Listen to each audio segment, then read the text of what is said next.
Okay, I wish you guys were here for the last 30 minutes of me trying to record this video. My neighbor's dog is outside and she barks at literally everything. And so she has been barking for the last 15 to 20 minutes. And she's quiet right now, so let's try to get through this. Let's just try before another dog barks and she starts barking back. I just really want to get through this. All right. Hi chat. Today we're going to be talking about social media and loneliness. This video is for my final project for my capstone class. Woo!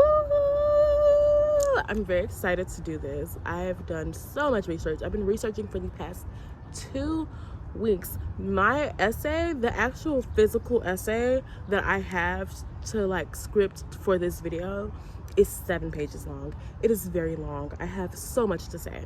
And so let's just get straight to it. Let's hope we have no interruptions from my neighbor's dog. We will definitely have at least one occurrence during this video. It's a problem we've been dealing with for a long time, whether we want to believe it or not. Loneliness, reported in young teens and adults. Well, loneliness reported in teens and young adults. By now, we've all heard the phrase, the loneliness epidemic, but where exactly does that come from? In May of 2023, the U.S. Surgeon General declared that there was a new epidemic, as if Americans hadn't been dealing with enough. In 2023, we were just coming out of a pandemic that is still going on. And we just didn't want to hear that there was another sickness that we needed to worry about.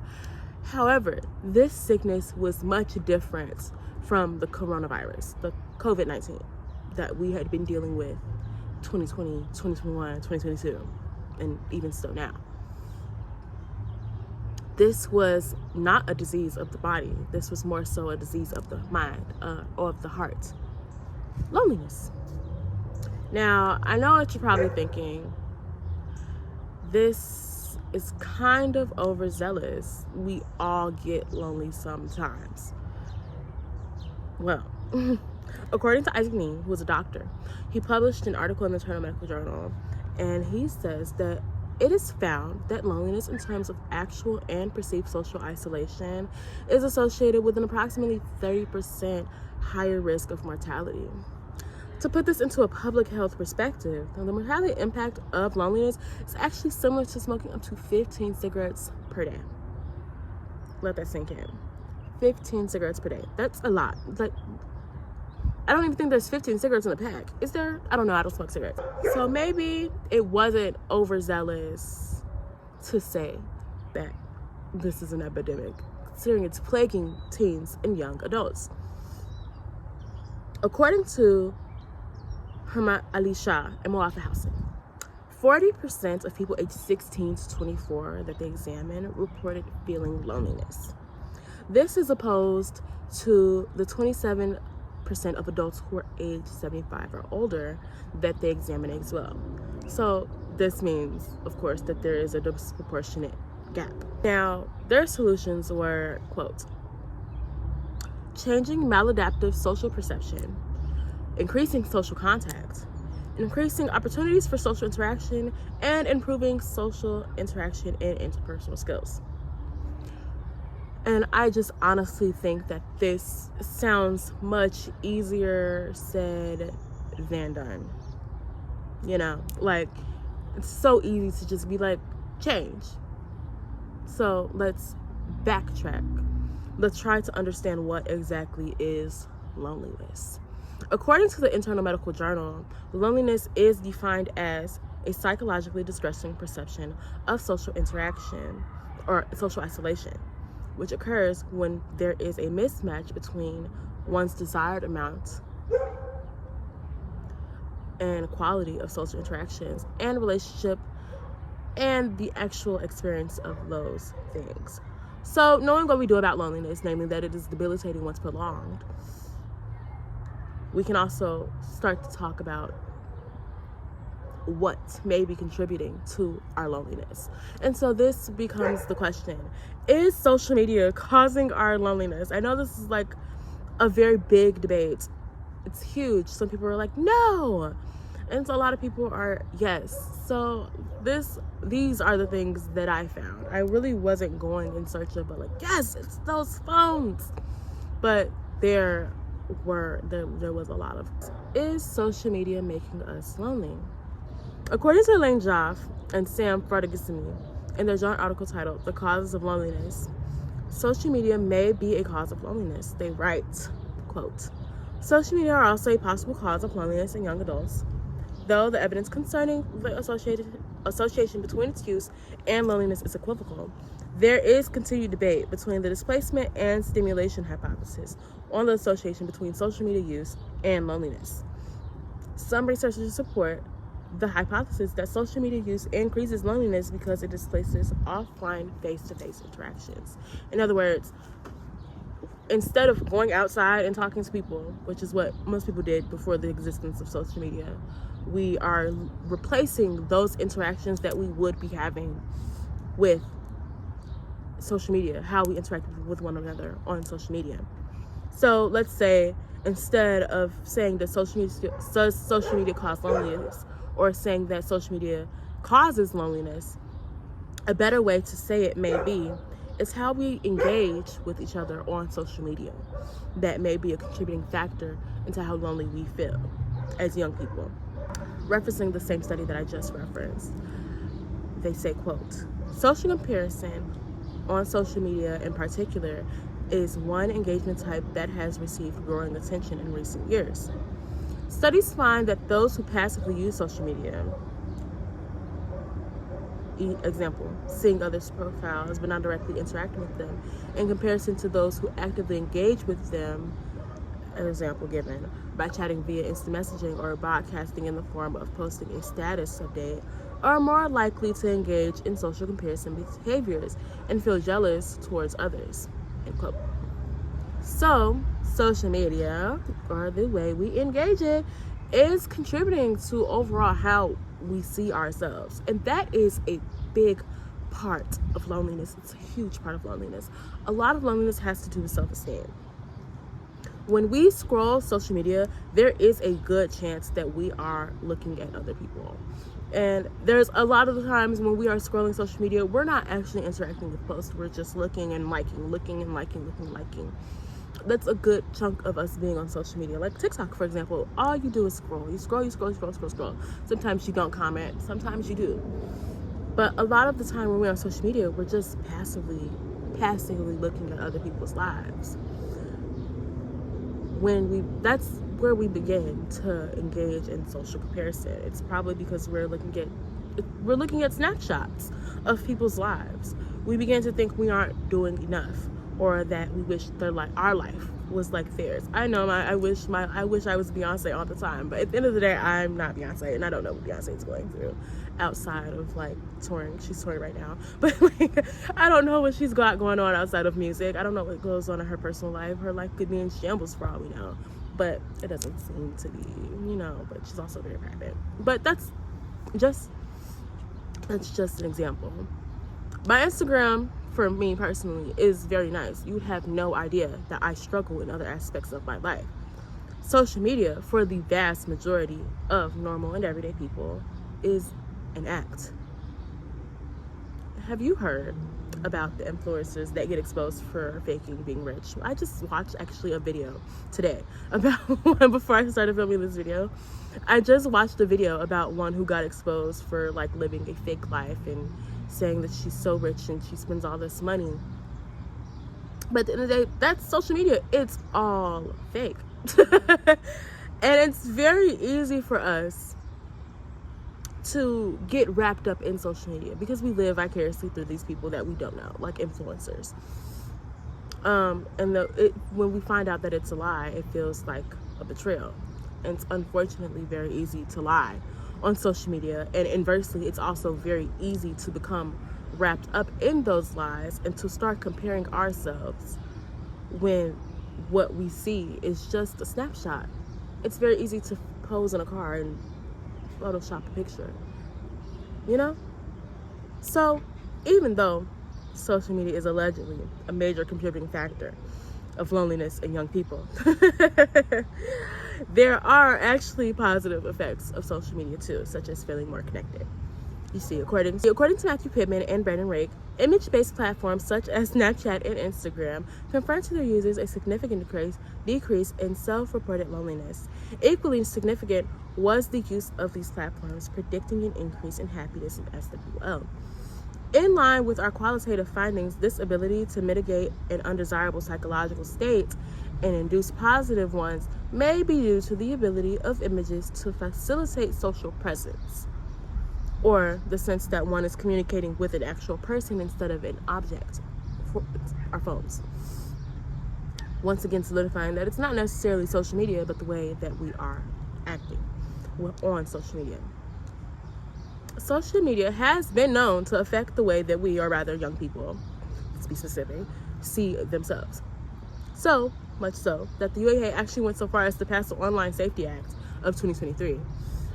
The OSA is a set of multiple laws. The UK government site quotes, "The strongest protections in the Act have been designed for children. Platforms will be required to prevent children from accessing harmful and age-appropriate social content and provide parents and children with clear and accessible ways to report problems online when they do arise. The Act will also protect adult users. It's ensuring that major platforms will need to be more transparent about which kinds of potentially harmful content they allow and give people more control over the types of content they want to see." In other words, shilling. A lot of it has to do with ads and shilling. And you know what the best way to sell your product is? Making you feel absolutely terrible about yourself. It's true. When you think there is a flaw, you're more likely going to try and fix that flaw. That's just the honest truth of it all, right? Unfortunately, people make money off of making us feel bad about ourselves. And that's unfortunate, but it's true.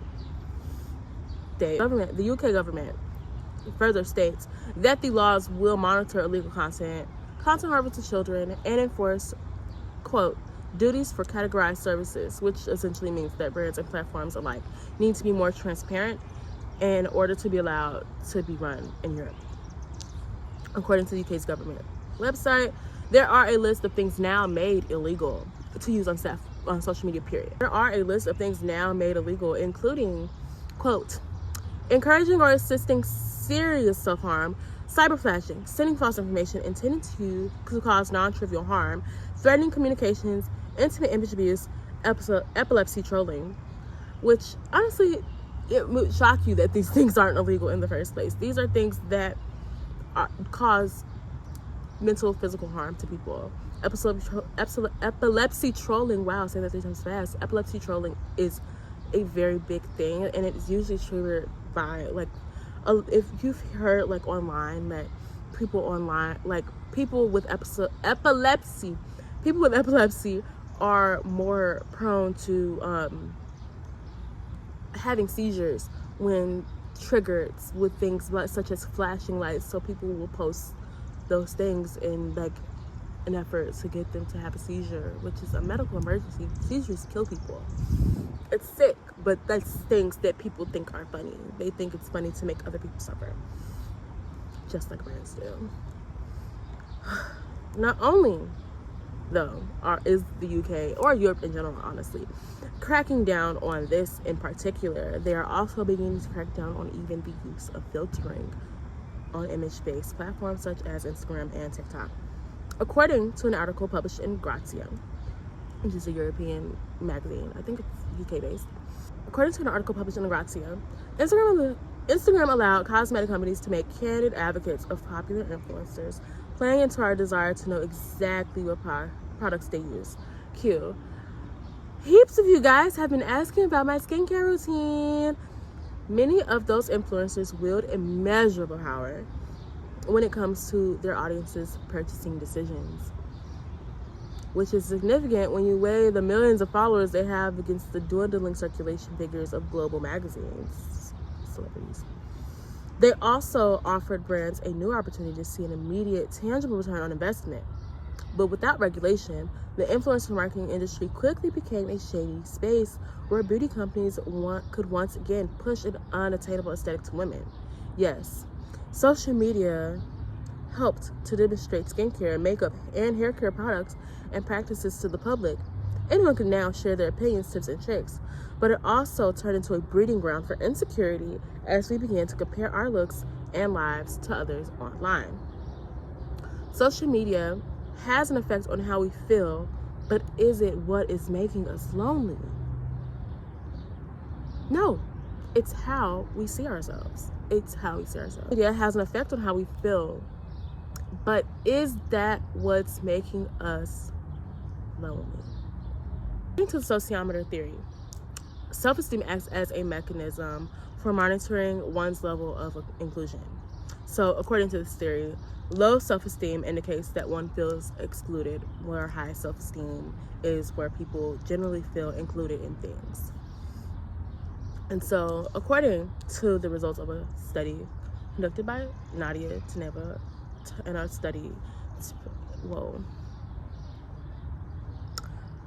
oh my goodness, I'm losing it.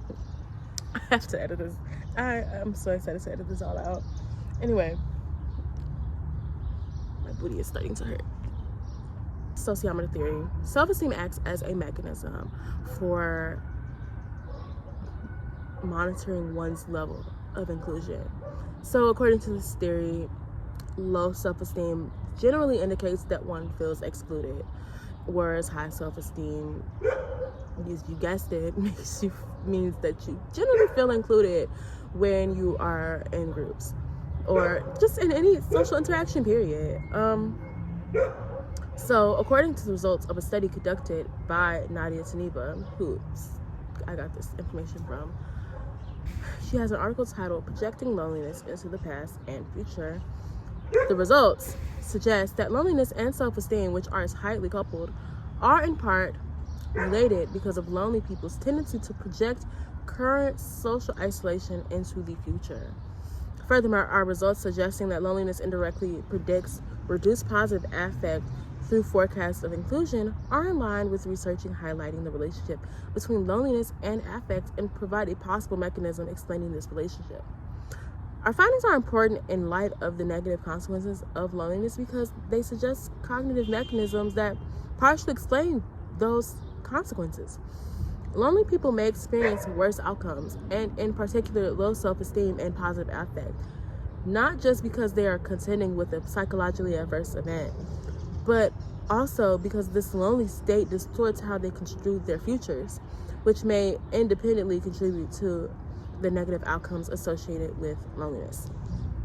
Okay, great. This is a really long quote. It's very dense. And if you have not been reading medical jargon and psychological jargon like I have been for the past 2 weeks, you just would not understand what this means, right?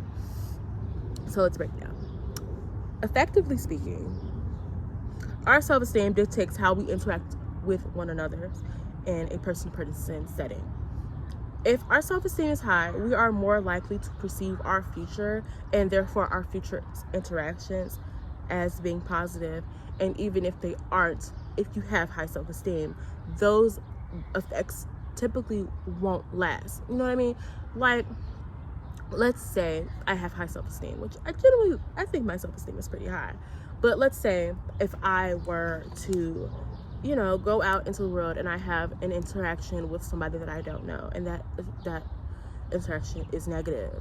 Because I have high self-esteem, I would not immediately think, oh wow, this is terrible, I'm never going to interact with a person ever again, I won't do that ever again. But somebody with low self-esteem who had the same interaction and it went just as badly would probably never extend themselves to go out. Because low self-esteem, loneliness, essentially what this quote is saying is that self-esteem is a contributing factor to loneliness. And because low self-esteem contorts how we view ourselves and also our past and future interactions, if you have low self-esteem, you are also more likely to be considered a lonely person. Let's tie it all together, because it feels like I've hit quite a few points without actually tying this all together. I've hit so many different things. I've hit 3 different things, actually. I've hit loneliness, I've hit self-esteem, I've hit social media, but I haven't exactly correlated as to how all 3 of these things go together. And my actual hypothesis, not my hypothesis, my actual theory, thoughts, feelings, concerns on this topic, right? So the initial question was, let's review. The initial question was, is social media making us lonely? And after extensive, and I mean extensive research, the answer is, well, yeah, it is, but not directly. So it's more so how we are engaging with social media. I've said this 10 times. Take a shot every time I say it's how we're engaging with social media. While some studies reported that image-based social media is good at making people feel more connected, others reported that social media just makes people compare themselves to other people, which, if you have been on social media, I know for a fact that is true for me. It's just true. Like, it's so easy to take a snapshot of people's life and be like, wow, you're really living the life. I just went to Mexico for my birthday, and the videos were great. But at the end of the day, my life is not that. Like, I went to Mexico for my birthday. Great. I'm not rich. It makes me feel like I was rich. I was not. I'm still not. I'm in college. Oh my God, I probably should social comparison. And that's a great way to put it. We are comparing ourselves to people who are essentially our peers because we think that they're living so much better lives than us, when the fact of the matter is, we're probably living all the same life right now. Yeah, we all have unique experiences. Yeah, we're doing this, we're doing that, we're doing that. So you, of course, people are rich. But at the end of the day, a lot of these people on social media are lying. It's just due to the fact that, like, the reason it's making us lonely is because our brains can't figure out if people are lying or not. And so we tend to think that people are living better lives than they probably are. And I'm guilty of this as well. I often believe that people are living better lives than me, and I just wish that my life was like that too. I wish I can go to Pilates every day. Instead, I'm in school and I have a job. And that's okay. That's just my life. Some people probably wish they were living my life. But I'm pretty sure a lot of people probably wish like they were living my life. And I wish I was living other people's lives. And that's just the reality of it. That's not okay. But that's just the reality of the situation. Like, everyone's different. But while it's easy to offer solutions through a paper, it's hard to gauge whether these things will actually play out in everyone's lives. In other words, no solution is universal. But I did come up with some of my own personal solutions because I was also a victim of the loneliness epidemic, which is why this topic is so near and dear to my heart. So, firstly, I want to say that I think it is absolutely necessary for you to delete all the social media off of your phone at least once in your life. I did it earlier this year as a New Year's resolution just to see if I could decrease my screen time. My screen time did not go down because I actually replaced social media with talking to my friends every day on the phone. So my screen time didn't go down, but my social interactions did with personal people that I know. So I guess that was a plus. The only social media that I currently engage with is Instagram and TikTok. And honestly, I have like a love-hate relationship with TikTok. Sometimes I'm on TikTok, and then once it starts feeling like everything is an ad, which honestly everything on TikTok is an ad, I just get off the app. I actually don't really enjoy it. I enjoy the real videos that I see that are genuine, like people are telling stories or something like that. But like TikTok is just not as enjoyable for me as it used to be. I hate ads. I pay on my subscriptions. I pay for everything that, like, I pay for every tier that does not have ads. I can't do it. So TikTok, I wish I could have an ad-free subscription. Secondly, I think just enjoying our time outside is a great way to not feel isolated. By this, I mean the times where we are in between point A and point B. Like your lunch break, the train ride home, waiting at the bus stop. Before you start doom scrolling, just watch people. It's fun. I honestly do. I do it all the time. I'm a certified people watcher. I think it's so fun to watch people live their lives. It's my favorite TV show. And then my third solution was to pick up a hobby. I honestly, it's so easy to say get a hobby. Get a hobby. It is so fun. And it's something I did. I actually just took up a hobby right now. We're in my hobby. My hobby is my garden, which we're actually in my garden right now. This actually plants. I just put some seeds in this pot right here. It has a label. I actually depotted the thing that is labeled right here because I just didn't want it anymore. Take up a hobby.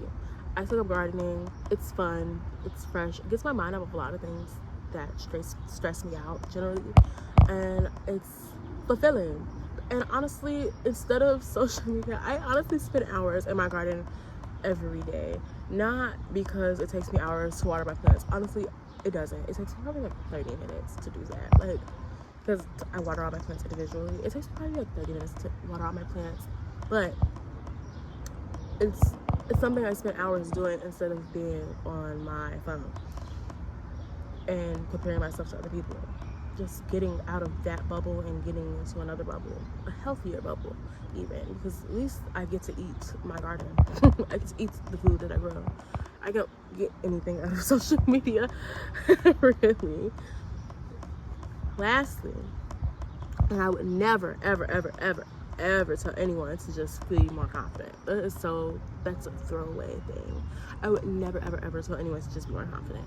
However, I would definitely tell you to just put yourself out there a lot more. Even if you are scared. I do it all the time. I am terrified of social interaction. I'm an only child. I don't have siblings. I am an outgoing person now. And I honestly think it's because I've been implementing these things into my life and that I'm much more outgoing. But I am much more outgoing. So I go places by myself all the time, like concerts, for example, and the amount of people that I meet by just being like, hello, saying hi, and getting a conversation going is crazy. Astronomical results. I've met several friends from doing that. We are in this life together, and it's important that we share our lives, not the lives that we portray on social media, with each other. Thank you.